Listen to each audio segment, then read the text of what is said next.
అన్నాడు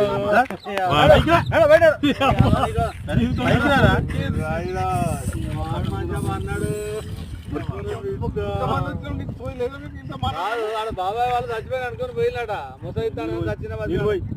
నీళ్ళు పోయినాకు దీనికి ఎందుకు పన్న వాళ్ళ ఎందుకు అనుకున్న వాళ్ళ ఈ చల్లదనానికి ఎండకు చేయలేక కన్నీకి ఓడిపోయి వచ్చిన కన్నీకి పొయ్యి ఓడిపోయి వచ్చిన గెలవలేక ఏం చేసావు 10 రోజుల నుంచి గణేట్ చేత నాతో గట్టించి నా కష్టం దోచుకొని గణేట్ రాయ్